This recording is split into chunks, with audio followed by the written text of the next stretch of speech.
di SMP dekat sekolah di Tangerang. Setelah mengalami kejadian supranatural di SD, kemampuan gaibku semakin berkembang. Aku bisa meramal masa depan dan melihat makhluk halus. Teman-teman sering meminta bantuanku, namun Eci sering dirasuki makhluk halus karena kecenderungannya yang penakut. Ingin tahu kelanjutan cerita selanjutnya? Tonton video ini sampai habis dan jangan lupa gunakan headset agar ceritanya lebih terdengar menyeramkan.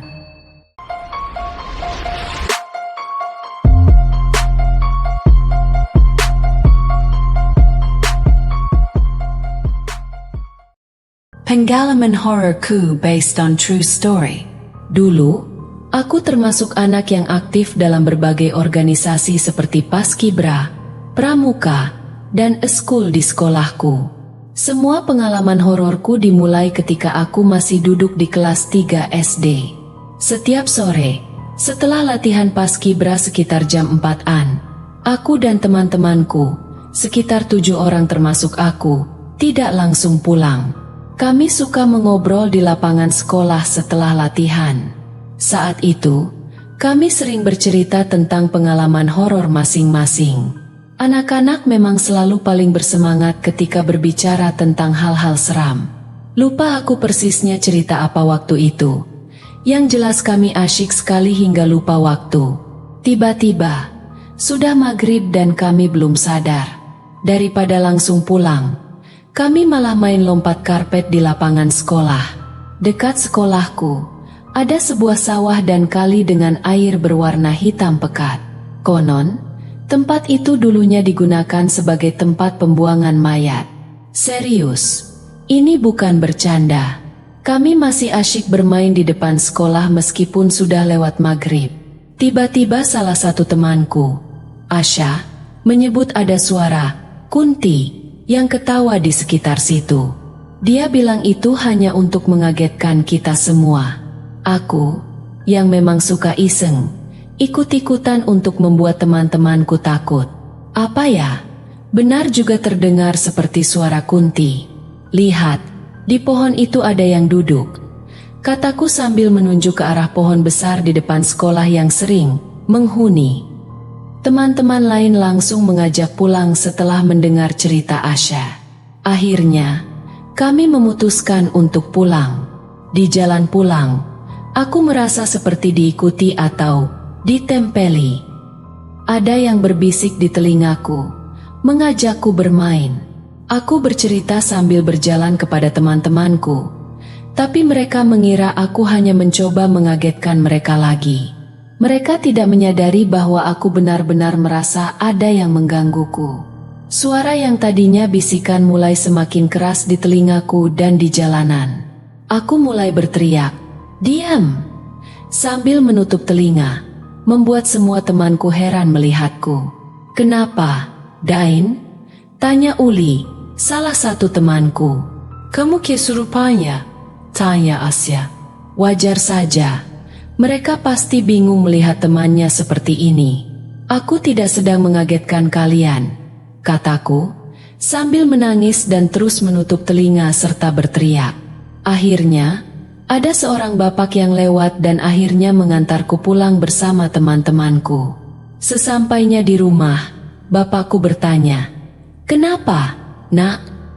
Akhirnya, aku menceritakan bahwa aku merasa diganggu. Dengan tenang, bapakku berkata, "Jangan takut, Nak. Mereka tidak bisa menyakiti kamu karena kamu sudah dijaga oleh pegangan, Bapak." Aku hanya bisa menangis karena ketakutan. Bapakku memang memiliki pegangan, yaitu 2 cewek kembar. 1 untuk menjaga Bapak dan 1 untuk menjaga aku. Mendengar omongan Bapak, aku hanya bisa merinding karena ketakutan. Namanya juga anak kecil. Aku tinggal di sebuah perkampungan di belakang perumahan yang cukup elit di daerah Tangerang. Maaf, aku tidak bisa menyebutkan lokasi pastinya untuk menjaga nama baik. Di perkampunganku ini, ada 3 buah keramat yang sangat disakralkan. Setiap keramat memiliki keunikan, fungsi, dan perannya masing-masing dalam melindungi kampung tempatku tinggal. Kebetulan, rumahku berada di belakang keramat ketiga. Menurut tokoh ulama di sini, yang menjaga keramat dekat rumahku adalah seorang sultan beserta prajurit-prajuritnya. Singkat cerita, bapakku dulu aktif sebagai penyiar radio. Suatu malam Sabtu, bapak ada jadwal siaran radio di stasiun radio yang berada dekat keramat pertama, hanya sekitar 50 meter dari rumahku. Hanya ada mamah dan adikku di rumah saat itu. Rumahku dan rumah nenekku saling bersebelahan seperti kontrakan. Sejak bayi, aku sudah tidur bersama nenekku. Sekitar jam 11 malam, aku masih menonton TV karena memang sulit tidur. Tiba-tiba aku mendengar suara gaduh dari rumah. Aku pikir mamah dan bapakku sedang bertengkar karena aku jelas-jelas mendengar suara piring, gelas, dan kaca yang dilempar ke tembok. Aku mendengarkan dari tembok rumah nenekku. Aku jelas-jelas mendengar suara mamahku menangis memohon ampun dan suara bapakku yang marah, serta suara adikku yang menangis histeris. Akhirnya, aku keluar dengan mengendap-endap, takut agar nenekku dan kakekku tidak bangun untuk melihat keadaan rumah. Sejak kecil, aku memang tidak penakut. Aku biasa duduk sendirian di depan rumah pada larut malam. Aku mengetuk pintu rumah. "Mamah, kenapa?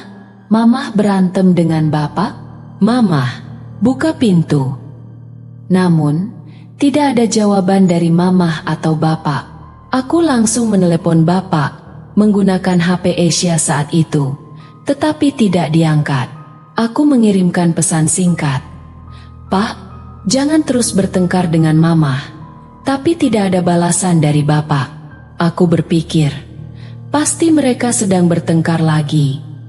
Aku masih menunggu jawaban dari mereka. Aku menunggu mereka di depan pintu sambil mengetuk-ngetuk dengan penuh kecemasan. Setelah menunggu lama dan sudah merasa lelah, akhirnya aku memutuskan untuk masuk dan tidur lagi di rumah nenekku. Ketika aku membalikan arah dan hendak masuk rumah nenek, tiba-tiba aku melihat asap tebal yang menutupi rumah tetangga-tetangga. Aku tidak merasa takut, hanya berpikir bahwa mungkin ada yang membakar sampah atau memasak di malam hari. Aku mengikuti arah asap tersebut dan ternyata arahnya berasal dari keramat belakang rumahku, keramat ketiga. Aku mulai merasa takut dan segera berlari masuk ke dalam rumah. Ketika sedang berjalan menuju pintu, aku mendengar suara gemerincingan lonceng seperti sesosok yang mendekat. Aku berhenti di depan pintu dan terdiam. Suara tersebut semakin lama semakin dekat dan jelas. Karena penasaran, aku menunggu suara itu di depan pintu. Semakin lama, suara tersebut semakin jelas dan mendekat. Astagfirullah.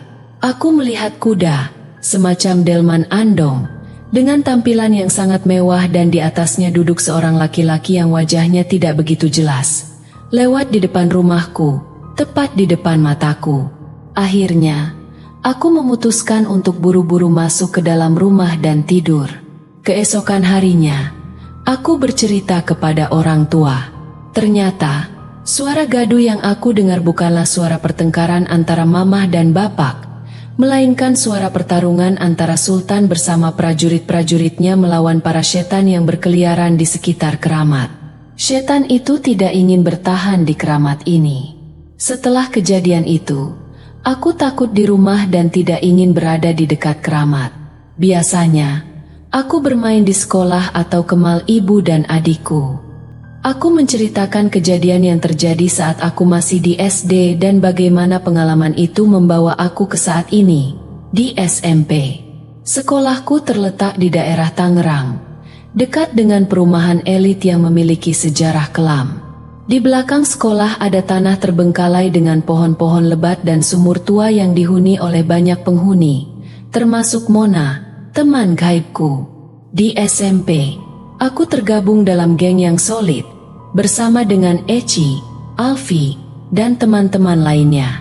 Eci, yang paling penakut di antara kita, seringkali menjadi sasaran makhluk halus karena mudah dirasuki. Selain itu, Teman-teman lainnya juga memiliki pengalaman spiritual dan seringkali terlibat dalam hal-hal seperti main-main dengan dunia astral atau memiliki pegangan berupa hewan-hewan astral. Setelah serangkaian kejadian supranatural yang dialami di SD, kemampuan gaibku semakin berkembang di SMP. Aku bisa meramal hal-hal buruk yang akan terjadi, membaca pikiran orang, dan bahkan melihat makhluk-makhluk halus. Teman-teman sering meminta aku meramal masa depan mereka, termasuk tentang hubungan percintaan atau masalah-masalah pribadi lainnya. Suatu malam, ketika Eci dan Alfi menginap di rumahku selama liburan sekolah, aku iseng memutar lagu Lingsir Wengi untuk mencoba memanggil setan. Keisengan itu berubah menjadi kepanikan ketika musiknya tidak bisa dimatikan dan kami mendengar suara menyeramkan di sekitar rumah.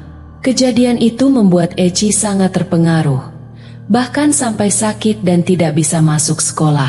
Ketika aku mencoba berkomunikasi dengan sosok wanita yang mengganggu Eci, aku akhirnya dihampiri olehnya. Wanita itu, Mona, menceritakan bahwa dia adalah korban bully semasa hidupnya dan sejak itu menjadi hantu. Mona adalah teman yang setia dan sportif, meskipun bukan manusia. Dia sering menggunakan tubuhku untuk berkomunikasi dengan teman-teman kami yang lain. Kami menjalin persahabatan yang erat, dan Mona bahkan telah melindungiku dari makhluk-makhluk jahat. Namun, kebaikan hati Mona tidak menghilangkan fakta bahwa dia memiliki dendam terpendam terhadap seseorang. Kejadian ini membawa kami pada perjalanan spiritual yang lebih dalam, di mana aku harus belajar menghadapi konsekuensi dari dunia gaib yang kami jalani sehari-hari di sekolah dan sekitarnya. Kisah ini adalah permulaan dari pengalaman-pengalaman supranatural yang lebih dalam dan konflik yang semakin memburuk di sekolah kami, di mana kami harus menghadapi tidak hanya makhluk halus tetapi juga perjuangan batin dan pertemanan yang diuji oleh kekuatan yang tak terlihat.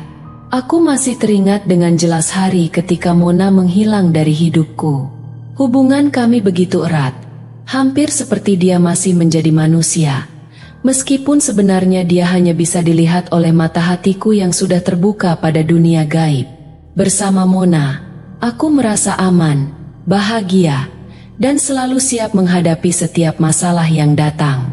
Namun, segalanya berubah ketika Agus, seorang murid sekelas yang terkenal karena pegangannya yang kuat, muncul dalam kehidupanku. Dia suka mengadu kekuatan dengan orang lain, dan entah mengapa, dia tidak menyukai keberadaan Mona. Aku tidak pernah benar-benar mengerti mengapa Agus begitu terobsesi dengan kekuatan pegangannya. Sampai pada suatu hari Rabu. Hari itu, ketika aku bersiap-siap pulang, Agus mendekatiku di gerbang sekolah. "Dain, lu ikut ngilmu juga ya?" tanya Agus dengan suara yang penuh teka-teki.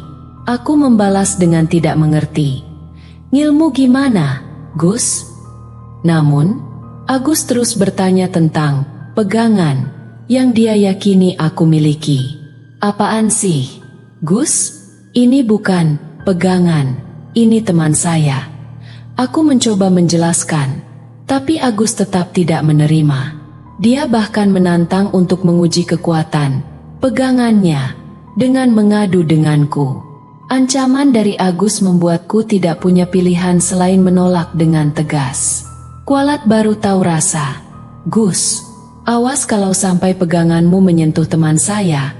Aku akan melawan pegangan MU," kataku dengan nada yang menegaskan.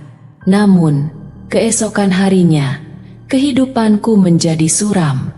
Mona tidak lagi muncul di hadapanku seperti biasanya. Mungkin dia bosan bermain dengan makhluk gaib lainnya. Pikirku saat itu, mencoba meredakan kekhawatiran dalam hatiku. Hari-hari berlalu, Mona tidak juga muncul. 1 minggu berlalu tanpa kehadirannya. Rasanya seperti sesuatu yang hilang dalam hidupku. Apakah Mona tidak lagi ingin berteman denganku? Tanyaku dalam hati. Mencoba merenung. Aku kehilangan Mona, dan itu membuatku merasa ada yang mengawasi dan mengikuti setiap gerakku. Penglihatanku yang biasanya dapat melihat makhluk gaib seolah-olah tertutup. Aku merasa terasingkan dari dunia spiritual yang biasanya terbuka bagiku. Suatu hari, saat berkumpul dengan teman-teman sekelas yang juga memiliki kemampuan gaib seperti aku membagikan kekhawatiran dan perasaanku. Sejak Mona tidak ada, aku merasa seperti tidak bisa berbuat apa-apa. Semua terasa normal tapi perasaanku tidak enak. Aku merasa ada yang mengikuti. Aku mengungkapkan perasaanku kepada mereka. Tapi aku tidak melihat apapun yang mengikuti kamu, kata Rizky, teman yang paling mahir di antara kami dalam kemampuan gaib. Hafiz dan yang lainnya juga tidak bisa melihat apa yang aku rasakan. Maukah kamu aku bawa ke temanku? Tawar Maruf.